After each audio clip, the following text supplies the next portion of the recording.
La Cour dissout le parti Move Forward. La Cour constitutionnelle de Thaïlande a ordonné la dissolution du parti d'opposition Move Forward, MFP, invoquant la proposition du parti de modifier la loi de lèse-majesté. Cette loi, qui protège la monarchie des critiques, est un sujet très sensible en Thaïlande.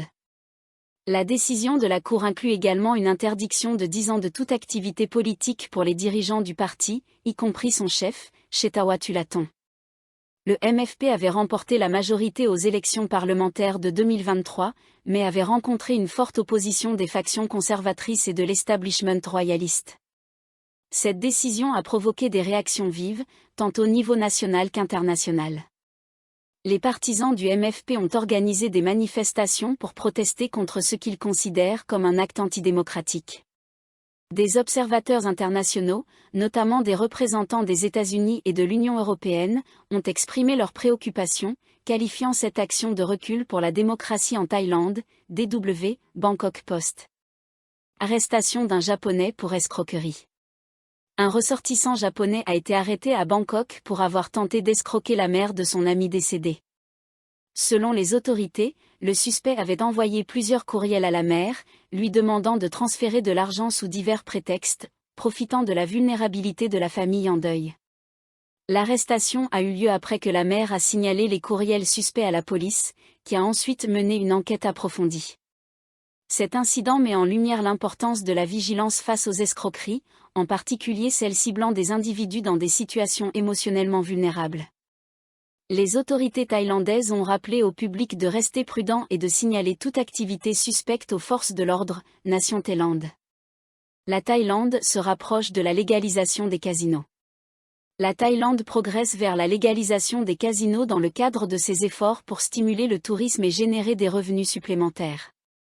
Le gouvernement envisage cette initiative comme un moyen d'attirer davantage de touristes et de concurrencer les pays voisins, tels que Singapour et le Cambodge, qui ont déjà légalisé le jeu. Selon les partisans de la proposition, les casinos pourraient apporter des milliards de bahts en recettes fiscales et créer des milliers d'emplois.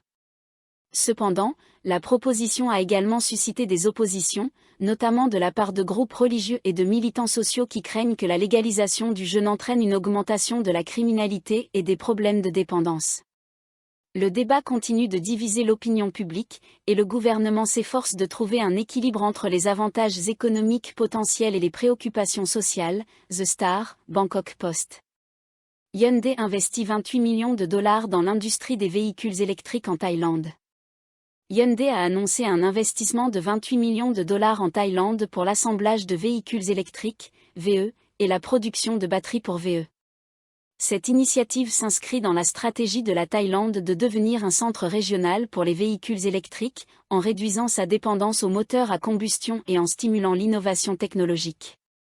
L'investissement de Hyundai devrait créer des centaines d'emplois et renforcer la position de la Thaïlande en tant que leader dans le secteur des véhicules électriques en Asie du Sud-Est.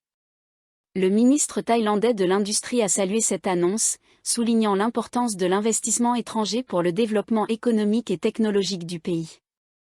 Le gouvernement thaïlandais a également mis en place des incitations fiscales et d'autres mesures pour attirer davantage d'investissements dans le secteur des véhicules électriques, Bangkok Post.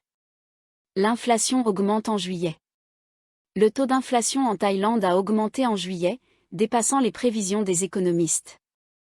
Cette hausse est principalement attribuée à l'augmentation des coûts des aliments et de l'énergie, qui ont exercé une pression à la hausse sur les prix à la consommation. Les données de l'Office national des statistiques montrent que l'inflation a atteint 3,2%, ce qui inquiète les économistes et les décideurs politiques. Les experts appellent le gouvernement à mettre en place des mesures pour maîtriser l'inflation, telles que le contrôle des prix des biens essentiels et des subventions pour les produits énergétiques. Il souligne également l'importance de stabiliser la situation politique pour restaurer la confiance des consommateurs et des investisseurs, essentielle pour soutenir la croissance économique, Bangkok Post. Pour plus de détails, vous pouvez consulter les sites du Bangkok Post, de Nation Thaïlande, et de The Star.